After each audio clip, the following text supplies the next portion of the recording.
Hi, good morning all. Welcome back to my channel. मैं हूं आपका दोस्त मोहित और आज हम डिस्कस करेंगे सेक्टर एनालिसिस शीट के बारे में।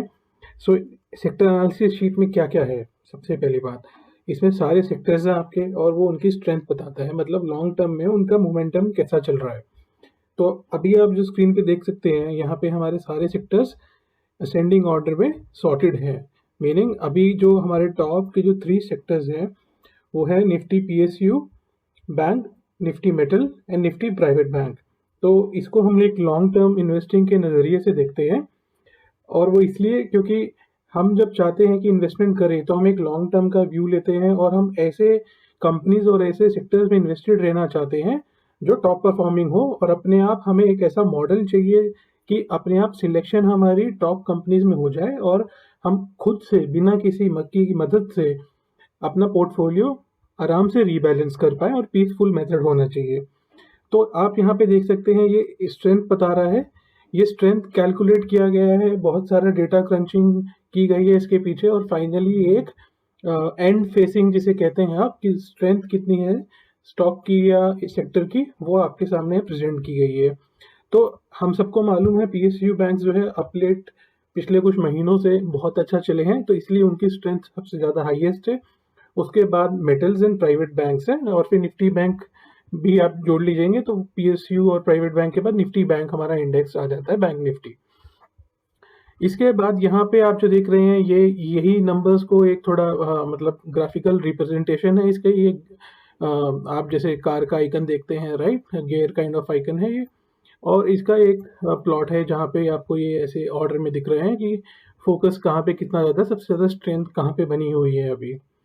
अब अगर हमें देखना है, हमने एनालिसिस कर ली है कि टॉप के सेक्टर्स कौन से हैं, तो मुझे उनमें इन्वेस्टेड रहना है सेक्टर्स में उनके। आप टॉप डाउन एक पिरामिड अप्रोच से जब जाते हैं तो आप उनके नेक्स्ट लेवल ऑफ डिटेल में जाते हैं। उसका मतलब कि इसमें टॉप स्टॉक्स कौन से हैं। तो चलिए चलते हैं पीएसयू बैंक्स में। पीएसयू बैंक्स में अगर हम देखें, हमारे जो टॉप स्टॉक्स रहे हैं वो हैं UCO bank, JNK bank and union bank. हालांकि इसमें एसबीआई जो सबसे बड़ा मार्केट कैप का है, यहाँ पे रिलेटिव कंपैरिजन भी हो रही है सबकी। मतलब ये ना केवल UCO bank, JNK bank, union bank जो है पीएसयू इंडेक्स से कंपेयर हो रहे हैं, कि इंडेक्स से तो बेटर उन्होंने किया ही है, बट वो आपस में भी सब कंपेयर हो रहे हैं। और हमारा जो एक लार्ज कैप स्टॉक है स्टेट बैंक ऑफ इंडिया, वो सबसे नीचे के लेवल पे है। हालांकि इसकी परफॉर्मेंस बुरी नहीं रही है, ये कहना गलत होगा कि एसबीआई इनका परफॉर्मेंस लॉन्ग टर्म में अभी फिलहाल अच्छा नहीं रहा है, बट आपके पास उससे बेहतर भी ऑप्शंस आए हैं मार्केट में या रहे हैं, और ऐसे ही आगे भी होगा। यहाँ पे कोई ना कोई एक स्टॉक ऊपर नीचे होता रहेगा। ये शीट अपना रोज अपडेट होती रहती है लाइव मार्केट के हिसाब से। नेक्स्ट हमारा जो सेक्टर था वो था Nifty metal.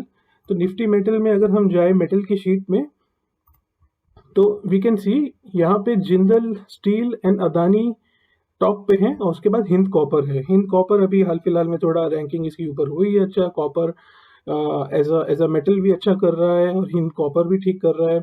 Where as stocks like NMDC, National Aluminium, they're not doing well. वो अच्छा काम नहीं, परफॉर्मेंस नहीं आ रहा है relatively when we compare Nifty metal and उनके जो स्टॉक्स है। लास्ट में है हमारा, सॉरी थर्ड में है जो है हमारा, वो है प्राइवेट बैंक्स। प्राइवेट बैंक में हालांकि आरबीएल बैंक की बहुत ज़्यादा पिटाई हुई थी, बहुत बैड न्यूज़ भी रहा था, पर ये अगर आप इसका ग्राफ भी देखेंगे, चार्ट पे जाके देखेंगे, तो आप पाएंगे इसका बहुत अच्छा परफॉर्मेंस चलता आ रहा है काफ़ी टाइम से।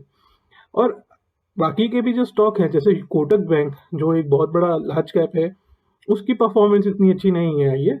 तो इससे आपको पता चलता है कि मुझे कहाँ पे अपने पैसे को रखना है। मैंने अब लॉन्ग टर्म में आपका कहीं पैसा पड़ा है, तो उस पैसे को आप एक चलते घोड़े पे लगाना चाहिए, राइट, ना कि ऐसे पे कि आपको पता ही नहीं है, कि एक अप्रोच ही नहीं है आपके पास कि पता नहीं ये चल रहा है कि नहीं चल रहा है, क्या होगा।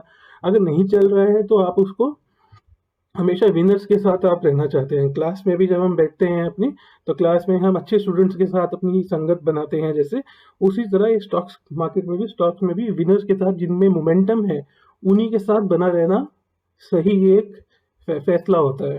हालांकि इसकी एक अलग विचारधारा भी है कि आप बंधन बैंक जैसे स्टॉक मान लो, ऐसा कोई स्टॉक आपको जो बॉटम पे दिख रहा है। चलिए मैं एग्जांपल दिखाता हूँ। सबसे बड़ा लार्ज कैप जो है हमारे जो कमोडिटीज़ में आप देखेंगे रिलायंस इस समय बॉटम पे चल रहा है, टाटा पावर ये बॉटम पे चल रहे हैं। हालांकि जिंदल स्टील और अंबुजा डालमिया भारत के टॉप पे है, बट रिलायंस जैसा स्टॉक बॉटम पे चल रहा है। अब मैं कह रहा था एक विचारधारा ये हो सकती है कि आप शायद इसमें वैल्यू इन्वेस्टिंग देखें, राइट। आप थोड़ा थोड़ा कैश में ऐड करना चाहें, ऐसे बढ़िया बढ़िया जो स्टॉक्स रहे हैं, प्रूवन रहे हैं विद टाइम, मैनेजमेंट है, डाइवर्सिफाइड बिजनेस है, रिलायंस जियो के अच्छे रिजल्ट्स हैं, सब कुछ तमाम चीज़ें हैं, बट स्टॉक ने परफॉर्मेंस नहीं दी है, राइट। आपका पैसा तो ब्लॉक ही है उसमें। तो क्यों आप ऐसे जगह पे इन्वेस्ट और करना चाहेंगे जब आपको पता है, आपके पास एक मेथड और एक अप्रोच है कि आप अच्छे सेक्टर को आइडेंटिफाई करके उनके टॉप के स्टॉक्स में बने रह सकते हैं। ठीक है, तो ये मैं आपको एक शीट दिखाना चाहता था जो हमारे सेक्टर्स के एनालिसिस के बारे में है। ऐसे ही इसमें सारे सेक्टर्स हैं, ये ऑयल एंड गैस है, इसमें आप देख सकते हैं कि ये स्टॉक्स है, इसमें भी रिलायंस जो है नीचे है, और ये वाले आईओसी, एटीजीएल ये ऊपर है। ये फाइनेंशियल सर्विसेज हो गया, पीएफसी आरईसी बहुत अच्छा कर रहे हैं, एक्सिस बैंक भी बहुत अच्छा कर रहा है। एनर्जी में अगर आप जाएंगे तो अदानी ट्रांसमिशन है। आईटी में अगर आप जाएंगे तो कोफोर्ज है, हालांकि पूरा आईटी अच्छा नहीं है, पर आईटी में अगर कुछ बुरे में अगर कुछ अच्छा है तो वो कोफोर्ज है। लास्ट के 2 सेल में डेटा नहीं है क्योंकि वो एलटीआई और माइंट्री का मर्जर हो गया था, तो वो अभी डेटा पूरा इतना हिस्टोरिकली था नहीं एनालिसिस करने के लिए, इसलिए आपको यहाँ पे एक एरर दिखा रहा है जो आने वाले टाइम में अपने आप ठीक हो जाएगा। पब्लिक सेक्टर में अगर हम बात करें तो भेल पीएफसी, फिर से पीएफसी आरएससी यहाँ भी दिख रहे हैं। और अगर हम मीडिया में बात करें तो डिश टीवी है जो अच्छा है, V18 ब्रॉडकास्ट ये बहुत पिट गया है। एंड बैंक निफ्टी को हम डिस्कस कर ही चुके हैं इसमें, बट अभी हम आरबीएल अगर 2 मिनट के लिए साइड करें तो उसके बाद पीएनबी निकल के आता है, और बंधन सबसे लोएस्ट पे निकल के आता है क्योंकि बंधन के बहुत खराब नतीजे भी आए थे। फार्मा में अगर आप जाएं तो आपको टॉप के जो स्टॉक्स मिलते हैं वो जाइडस, एबट और सन फार्मा है, और बॉटम में आपको मिलते हैं ये लॉरस लैब, औरो फार्मा, ग्लैंड, ये सारे आपको मिलेंगे।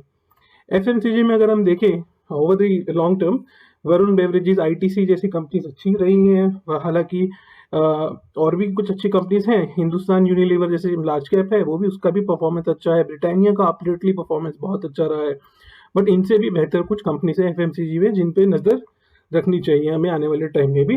पर मैकडॉवल, पीजीएचएच, इमामी, इनमें इतना नहीं रहा है मोमेंटम। सो अभी इसमें कुछ एंट्री हमारी बनती नहीं है कहीं पे कुछ ऐड करने की। वैल्यू इन्वेस्टर सोच सकता है, बट मैं एक मोमेंटम इन्वेस्टर हूँ, मोमेंटम पोर्टफोलियो मैनेज करता हूँ अपने फैमिली में, तो मेरे लिए ये नीचे के बिल्कुल एकदम क्रॉस है, और ऊपर के ही चीज़ें मेरे लिए कंसिडरेबल होती है। कंजम्पशन स्पेस में देखें तो एम एंड फिर से ब्रिटानिया निकल के आता है। एम की परफॉर्मेंस बहुत अच्छी रही है, और नीचे देखें तो आपको यहाँ पे जुबिलेंट फूल, नौकरी, जी एंटरटेनमेंट, ये सब मिलेंगे। कमोडिटीज़ को हम डिस्कस कर ही चुके हैं। कमोडिटीज़ में जिंदल स्टील, अंबुजा सीमेंट, कोल इंडिया, ऐसे शेयर बहुत अच्छे रहे हैं, और यहाँ पे और भी निकल के आ रहे हैं हमारे हिंडाल्को और टाटा स्टील। और अगर हम लास्ट में आए तो एल की परफॉर्मेंस बेहतरीन, आप जाके चार्ट चेक करिए एल का, इसकी परफॉर्मेंस बेहतरीन रही है। उसके बाद आपको सीमेंस जैसी एमएनसी कंपनीज, एमआरएफ जैसी सदाबहार शेयर, ये आपको यहाँ निकल के आ रहे हैं, और आपको यहाँ पे एक अदानी ग्रुप का स्टॉक भी मिलेगा जो बहुत नीचे गिरा पड़ा है। तो इस, और अगर हम एमएनसी देख लें तो एमएनसी में ये सारी एमएनसीज आ गई है। जैसे कि मैंने कहा कि सीमेंस अच्छी थी, बट सीमेंस से भी बेटर कोई कंपनीज हैं, एसकेएफ इंडिया है, कामिंस हैं, जिनकी उनसे भी बेटर परफॉर्मेंस है। बट अगर जो एमएनसीज अच्छी नहीं कर रही हैं वो फाइजर है, हमारे पास कोलपाल है, कोलगेट है, ये अच्छी कंपनीज इतना खास परफॉर्मेंस नहीं रही है। तो कहने का अगर मैं इस चीज़ को समराइज करूं तो हमें सेक्टर्स आइडेंटिफाई करने हैं पहले, और सेक्टर्स आइडेंटिफाई करने के बाद हमें टॉप के कंपनीज आइडेंटिफाई करनी है। उस ही जगह पे हमें अपना सारा इन्वेस्टमेंट रखना है विद टाइम, और अगर ये चीज़ हमारी चेंज होती है तो उसको हमें अपने आप को अडेप्ट करना है, और उस टॉप के स्टॉक्स में ही इन्वेस्टेड रहना है हमें। तो ये एक बहुत ही क्विक वीडियो था जिसमें मैं आपको दिखाना चाहता था कि कैसे सेक्टर्स आइडेंटिफाई करते हैं पहले, और यहाँ पे टॉप के मैंने आपको सेक्टर्स बताए, और ये बॉटम के सेक्टर्स हैं जिसमें फार्मा की परफॉर्मेंस अच्छी नहीं है, रियलिटी और मीडिया की अच्छी नहीं है। तो ये अपने आप डेटा अपडेट होता है, अपने आप आपको वीकली या बाई वीकली रीबैलेंस करने का एक तरीका मिलता है इससे। तो ये एक छोटी सी वीडियो थी आज के लिए फिर learning content. Thank you. If you have any questions ये कमेंट्स में आप ड्रॉप कर दीजिए, मैं वहाँ पे रिप्लाई कर दूंगा आप सबको। और अगर आपको अच्छा लगे तो वीडियो को लाइक और सब्सक्राइब जरूर कर दीजिएगा, अपने फ्रेंड्स के साथ शेयर कर सकते हैं। नहीं अच्छा लगा तो फिर बुरा कमेंट डालना है वो भी डाल दीजिएगा, उसका भी मैं अच्छा से आपको पता समझा दूंगा कि इसमें अगर आपको कोई डाउट या क्लैरिफिकेशन की ज़रूरत है तो। चलिए यहाँ पे हम वीडियो को क्लोज करते हैं। Thank you.